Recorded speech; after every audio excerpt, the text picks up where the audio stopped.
What is going on, guys? Welcome back to another Swift video. In today's video, we're going to learn how to add table headers and footers to your sections in a table view fully programmatically. So here we actually have two sections, even though they look like one, and we have a section header applied to the first one, and we have a section footer applied to the second. So we'll take a look at doing this in code, as well as controlling how to apply different headers and footers based on different sections. So if that all sounds good, make sure you start by destroying the like button down below for the YouTube algorithm. If you're into Swift and iOS, definitely hit subscribe while you're at it. Get Xcode ready, get excited. Let's talk about some headers and footers in your table views. All right, we're going to get started by opening up Xcode and creating a new project. We're going to stick with the app template under iOS. Let's go ahead and call our project Tesla Selection. Make sure your language is Swift. Make sure your lifecycle is set to uikit, and your interface is storyboard. We'll be working entirely in code, but we don't want it to be Swift UI. Go ahead and continue, save the project wherever you'd like. And first things first, we're going to close this right panel. We're going to select a simulator from our list. I'm going to go ahead and hit the run button to build and run our empty project into our simulator, and there it is right there. And what I'm also going to do is I grabbed this picture of a car from Google Images. I'm going to bring this into our project by going to our XC assets here, right-clicking, creating a new image set. We'll go ahead and call it a car. And I'm just going to drag this guy into the 1x position right there. We can go ahead and expand our window and jump into our view controller where we will be spending the majority of our time. So before we can go ahead and add a custom header and footer to our section in our table, we need to have a table. So I'm going to go ahead and quickly create a very simple table view here. We're not going to create a custom cell for it, but we definitely do need a table to go ahead and have some data to show a section header and a section footer. So here we're going to create a table view. I'm going to return it in this anonymous closure pattern. We're also going to go ahead and register a cell here. It's going to be a vanilla UI table view cell with a cell identifier of lowercase cell. We want to go ahead and add this as a sub view. I'm also going to go ahead and assign its data source.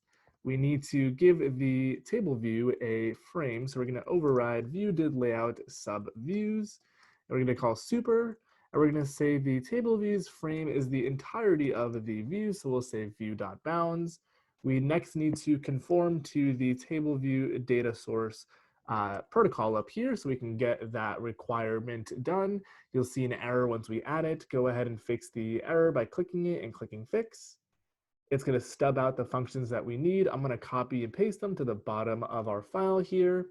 The first thing we're going to return here is the number of rows we want. So we'll say models.count. We haven't created models yet. We'll do that in just a moment. And next up, in cell for row at index path, we're going to say a cell is table view. We're going to dequeue a reusable cell with the identifier that we registered, which is lowercase cell. For the index path, we're going to return the cell. And what I'm also going to go ahead and do is we're going to say cell.textLabel.text is going to be models index path.row. Let's go ahead and create this models array. This models array will just be a simple array of strings here. We're not going to get too fancy with it. So I'm going to say this is an array of, let's say, different Tesla models. So we're going to say there is the Model S, there is the Model X. Let's see what else. Let's go ahead and copy and paste this. There is a Model Y, there's a Model 3, and I think there's also a newer Model S with performance. So I think it's P90 or something like that. But anyways, that's enough for our models here. Let me go ahead and spell that correctly. Let's go ahead and hit Command R to build and run, and we should see our table view populated with some data. So looking pretty good. The next thing that we want to actually do is bring in a custom header and footer for our section. We have one section here since we haven't defined multiple. By default, it's one. You could choose to say number of sections and explicitly say one. We still have one by default. Now, section headers and footers function very similarly to how cells function in a table view, where we need to first register the class of the cell, and then we need to dequeue it for a given position. Now the position, of course, for a header and footer would be the given section position, not the given cell position, but we do need to go ahead and create a custom class for our header and footer views, and we can go ahead and register them. So I'm going to create the class right up here, and we are going to first do the header. So we're going to go ahead and say class, we'll go ahead and say table header is going to be a UI table.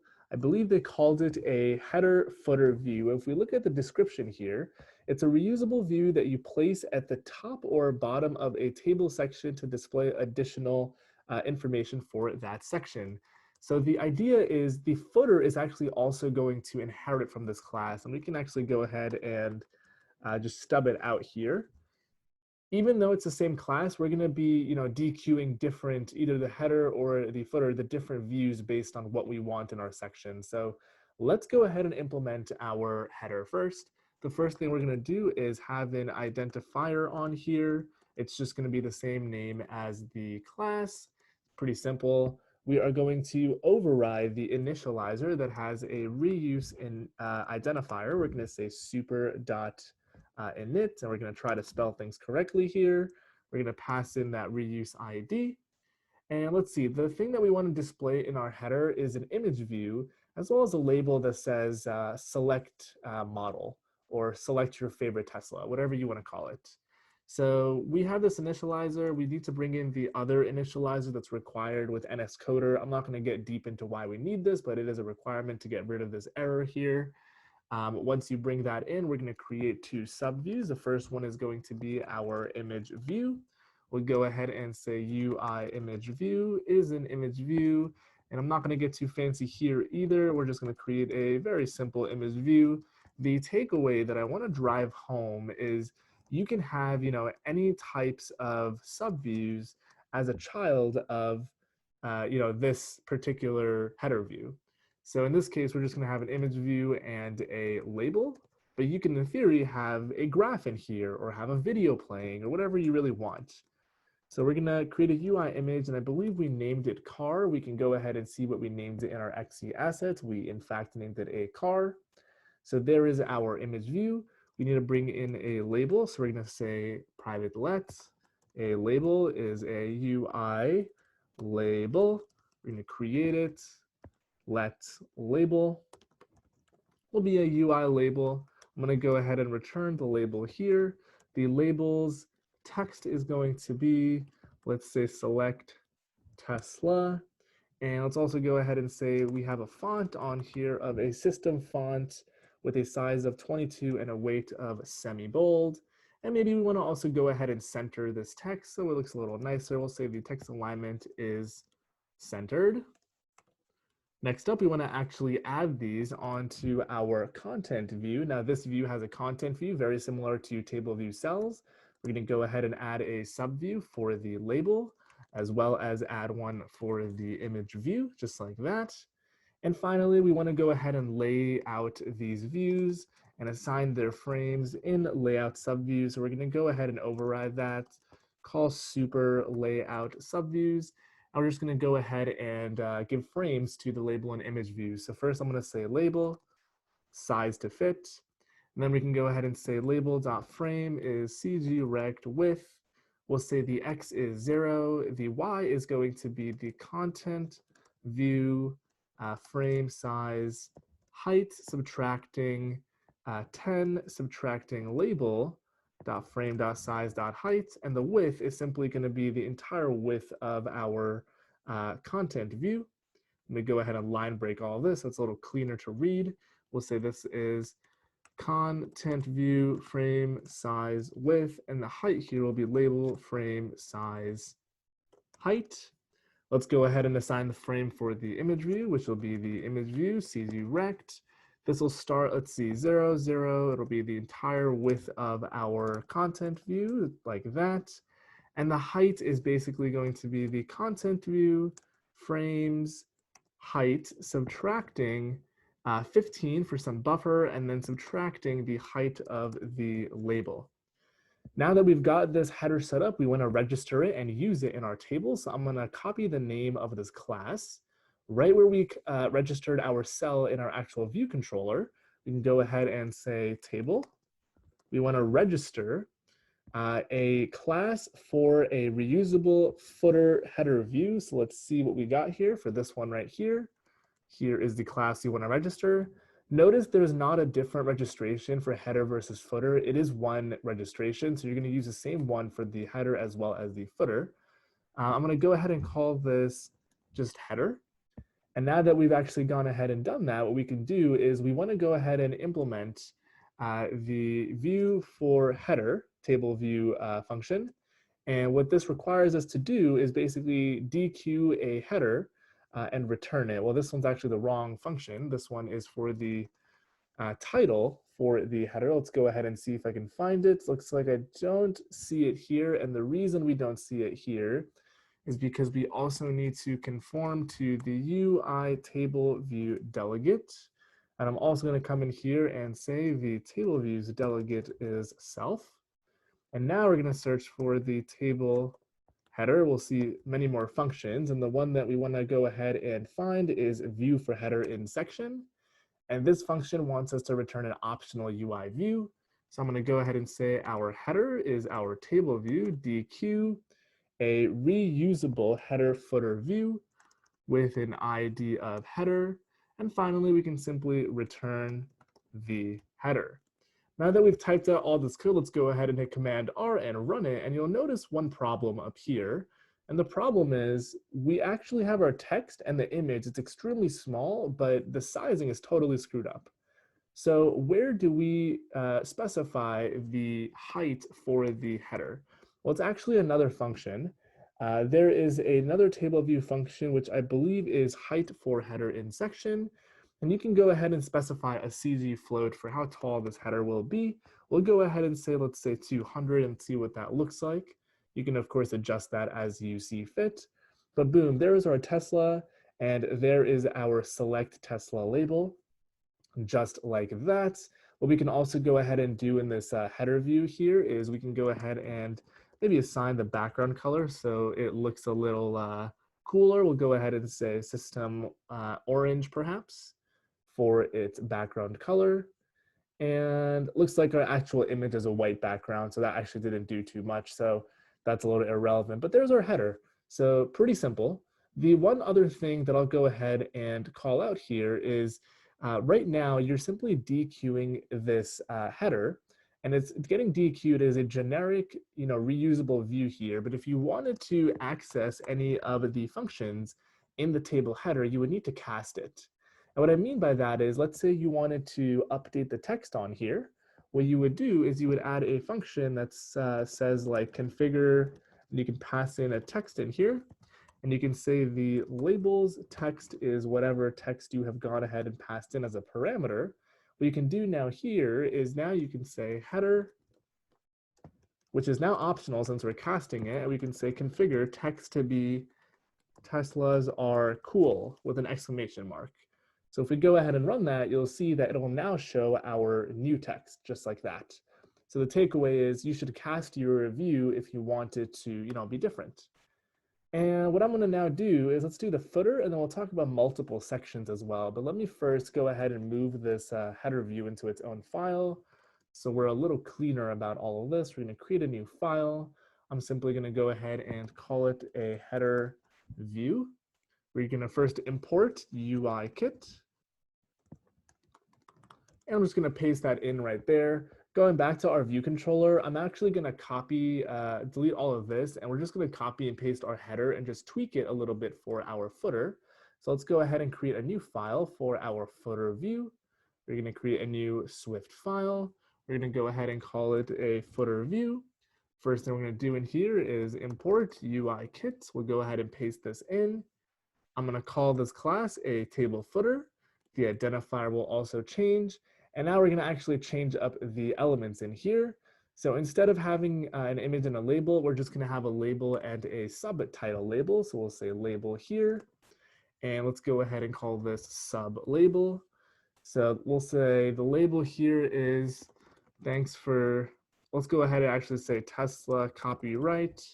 And this one here, we'll go ahead and say thanks for your business. The font size of this one will be smaller, and I'll also go and change this to be light for the font weight. Now we're going to go ahead and add the sub label. We'll say the background color of this is perhaps system pink. I'm also going to go ahead and change the text color of each of these labels to be white so we can see it on the pink background color. And let's see, we definitely want to go ahead and get rid of this configure. We don't need that here. We're going to want to also go ahead and relay out everything here so it's appropriate for our two labels. First thing we're going to do is size to fit for the sub label. And I'm going to go ahead and say first the sub labels frame. If we can spell it correctly, the sublabels frame is going to be CG rect, X is 0, Y is 0, width is the entirety of the content view's width, and we'll say the height is half the height of the content view. So each label takes up 50% of the heights. Now we're going to have to reuse these calls here, so I can go ahead and simply say let width equals this. We can copy and paste it and say the height equals the height. So this width will be width. This is going to be height over 2. This will also be height over 2 for the second label. The width will be the same. The only thing that changes is the Y will change to height over 2. And we're going to go ahead and change our label to be, the second frame we assign. And I think I've actually done these backwards. These labels should be above the sublabel. So now that we've gone ahead and created this, let's go ahead and hit Command B, make sure everything is still compiling. We can head back to our view controller, and we want to go ahead and register our footer here. So I'm going to copy and paste the header registration. We're just going to change this to be footer, and we're going to change the ID to be footer as well. The last thing we're going to do is we need to implement a height and a DQ for our footer. So we're going to do the same thing we did here for the header, but we're going to do it for the footer. So here we are going to say view for footer, and we can actually be lazy and copy this whole header DQ business. I'm just going to rename everything to be a little cleaner.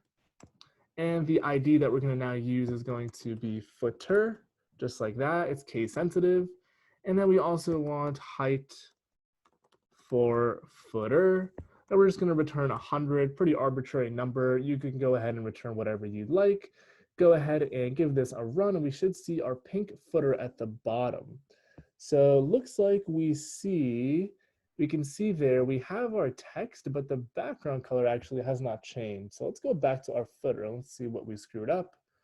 I believe we need to set the background color of the content view, not just the background color. Let's go ahead and spell that correctly, and let's see if that pink color shows up now. Give it a run one more time, and there is our pink color. And actually, I think that might be what also happened here in our table header view. If we come back here and give this a content view background color, go ahead and give it a run. Maybe our image actually is not white and I just had a typo. And boom, we can see our orange color there as well. So I'm actually going to undo that since I don't like the fact that the white is overlapping the orange, but I digress. That's how you bring in a section header and footer into your app in a table view. So pretty simple, pretty straightforward stuff. The important takeaway here is really that you need to register your section headers and footers, and you need to DQ them on a section by section basis. Now we're going to take a look at one more example. Looks like our simulator is deciding to give us problems here for a moment. But basically, when you have multiple sections, what you can actually do is you can optionally DQ and requeue a particular view based on whatever that section is. So let's go and do that example. So we're going to come back to the view controller. I'm going to say number of sections is now going to be 2. And I'm also going to change the style of our table view here so it looks a little nicer. We'll say frame is 0 by default and style is grouped. Go ahead and hit Command R to build and run. And we'll see we have both of these sections now. Now, what if we only wanted the section header for the first one here and the section footer for the second section here? Or what if we wanted different section headers and footers? Well, it's pretty simple because in our actual function for both the height and the DQing, the section gets passed in as a parameter. So let's say we said we only want the footer to be DQ'd is if the section is greater than 0, Otherwise, we're going to go ahead and return nil. And for the height, we're going to go ahead and say return if section is 1, we're going to say 100. Otherwise, go ahead and return 0 for the footer's height. So let's go ahead and take a look at what that looks like. Looks like my simulator is deciding to be a little slow. But this is basically the same thing you would say for your header as well. The only difference would be is, you would probably want this stuff to be, derived from a actual list of models and not just kind of hard coded. But let's go ahead and give this a run and let's see what it looks like here. So now we have the header in this one, the header in this one, but this first one no longer has a footer. The footer is only down here. So let's go ahead and do the same thing for the header. We're going to say guard that the section is 0, which is the first section. Otherwise, we'll return nil. And let me go ahead and also do that for here. If the section is 0, we'll say the height is 200. Otherwise, it will be 0. Let me go ahead and run that one more time here. And now we should have, if our simulator decides to load, our section header. Let's try that one more time.